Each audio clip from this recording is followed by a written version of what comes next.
Inakuwaje mshikaji wangu wa nguvu? Mimi naitwa Ching the baddest ndimu mtumbadi babalao baba la watoto. Karibu kwenye 101 recap. Kama bado hujasubscribe YouTube channel ya 69 Media TZ, hapa ndo sehemu salama kupata zile taarifa kuhusiana na wasanii ambao story zao ambazo zina make kwenye headline, au sio bana? So karibu sana.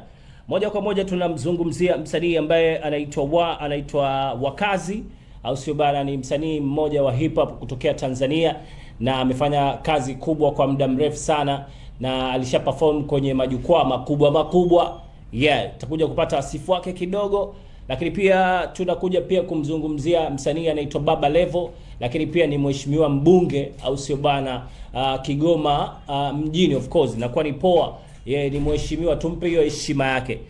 Bana, kesi kubwa ambayo ipo kwenye mitandao ya kijamii kuhusiana na Baba Levo pamoja na Wakazi. Issue ambayo kubwa sana kuhusiana na Wakazi, alitakiwa kulipa shilingi milioni 100. Umeelewa vizuri? Alitakiwa kulipa shilingi milioni 100.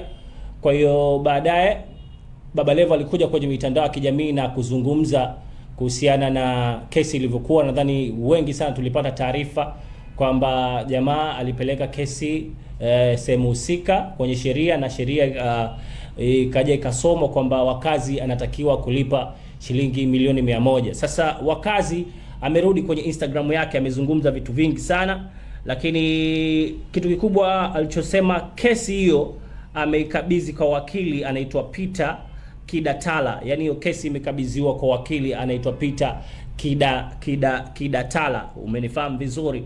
Kwa hiyo yeye angependa au asingependa tena kuhusishwa na hiyo kesi, tayari ameshaikabidhi sehemu husika kwa wakili ambaye yeye ataendesha mashtaka hayo ya kesi, au sio bana? Na kutokana na taarifa ambayo inakwenda kupitia taarifa hiyo, kupitia wanasema hukumu ya hiyo hati, umeelewa, wamefuata sheria za kimsingi zaidi, yani kama kuendelea kukata rufaa au kufuata sheria ya masuala ya Kiswahili. Nadhani kuna vitu fulani hapo vimeingiliana. Nadhani Wakazi ametoa taarifa hiyo kwamba hataki tena kulizungumzia hilo swala, akamwachia wakili wake. Nadhani hiyo ndo pointi ya msingi ambayo Wakazi ameizungumza, kutokana inaweza ikawa ni athari kwenye mitandao ya kijamii hiyo kesi ikiwa inazungumziwa sana. Kwa hiyo akaona hakuna haja ya aina yoyote kwa muda huu, au vipi bana, kuizungumzia kesi kwenye mitandao. Kwa hiyo taarifa hiyo kamili imetoka na kuonekana kwamba endapo taarifa hizi zitakuwa zinazungumziwa au vipi bana kwenye mitandao ya kijamii, inaweza ikaathiri swala lao la muziki, hata profile zao. Umeelewa vizuri? So kwa hiyo kesi hiyo imekabidhiwa kwa wakili Peter, anaitwa Peter Kidatala. Of course imekuwa ni hivyo big time, lakini nilikuwa nataka nikupitishe kwa Baba Levo, pia nikupitishe kwa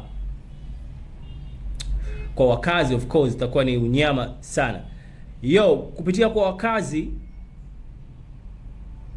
ni msanii wa hip hop kutokea hapa Tanzania. Wakazi amejiwekea heshima kubwa sana hapa Tanzania kwa sababu anaweza kuongea lugha ya mashairi yake anafanya kupitia lugha ya Kiswahili pamoja na Kiingereza. Nikupitishe kidogo. Wakazi Wabiro Wasira ni mwanamuziki mashuhuri wa hip hop kutokea Tanzania anayefahamika kama The Leader, kujulikana kwa uwezo wake wa kurap, mashairi makali, akiwa na pia na album. Alikuwa ana album ambayo imefanya vizuri, akiwa pia ameandika nyimbo ambayo inakwenda kwa jina la Beberu 2023, lakini pia ana nyimbo nyingi. Ni msanii huyu wa hip hop kutokea Tanzania ambaye kwa sasa hivi kesi ambayo inamkabili kulipia milioni 100, lakini kesi hiyo for this time around amekabidhi kwa wakili wake ambaye anaitwa Peter Kidatala. Lakini tukipita kwa mheshimiwa Baba Levo, mheshimiwa mwenye mji wake kule mjini Kigoma, au sio bana? Baba Levo harakati zake za kisiasa, kama ni alihujumu au alitumikia harakati zake za kisiasa kupitia chama cha ACT Wazalendo. Of course alikuwa kama diwani pale na akafanya kazi hiyo kwa muda, baadaye akaja akaachana nayo au vipi bana, akaingia tena kupitia Chama cha Mapinduzi CCM, na sasa hivi tunapozungumza na wewe kupitia Chama cha Mapinduzi CCM ni mbunge au vipi bana ya. Kwa hiyo kesi hiyo Baba Levo naye kutokana na ukubwa wake na heshima yake ni mbunge, lakini pia ukija kwenye muziki ni mwanamuziki, anafanya kazi za sanaa, na tumeona for this time around kule Kigoma mambo yamekuwa yanaenda vizuri kabisa. For this time around kesi hiyo wote ni wasanii. Huyu ni msanii wa Bongo Flava na Wakazi ni msanii wa hip hop kutokea Tanzania. So tutakuja kuona hapa kuna namna yoyote wanaweza kukaa chini kama wasanii wakaweza kurekebisha hii kesi. Umeelewa? Tayari Wakazi kesi yake, yaani swala hilo kashalikabidhi kwa wakili. Umeniona vizuri, kwa maana tayari watu washaanza kuzungumza utofauti. Kwa nini kwa wakili? Kwa maana hiyo milioni 100 imeshindwa kulipa. Kwa hiyo unaona watu kama wamefungua kesi tena kuendeleza hiyo kesi. Kuna mgogoro mkubwa sana. Lakini pia tukimzungumzia Baba Levo kwa nafasi yake, ana mambo mengi, ana mambo ya wananchi, ana mambo ya kitaifa, na ana mambo pia ya kimuziki. Kwa hiyo nadhani pia na yeye kesi ataiacha kwa wakili. So big time tumepiga story kuhusiana na 101 recap, na tumemzungumzia Wakazi. Tukimzungumzia Wakazi, sauti ya busara alisha perform pale kama msanii wa hip hop kuwakilisha Tanzania. Lakini tukimzungumzia Baba Levo ni msanii ambaye na ni mbunge, ni mheshimiwa, anafanya vizuri. Kwa hiyo kuna namna ya kisanaa, inawezekana hii kesi kapelewa kisanaa. Na kesi kubwa kuhusiana na hiyo na mchakato mzima kupaa watu wanafikia kulipia milioni 100. Nadhani kesi ilikuwa ni swala la simu. Umeelewa? Nadhani Baba Levo alitoka Dubai, kuna watu walitaka kumwagiza Dubai kama si Dubai Amerika. Kwa hiyo kulikuwa kuna swala la simu za watu. Kwa hiyo Baba Levo alisahau simu kwenye ndege, kwa mujibu wa Baba Levo.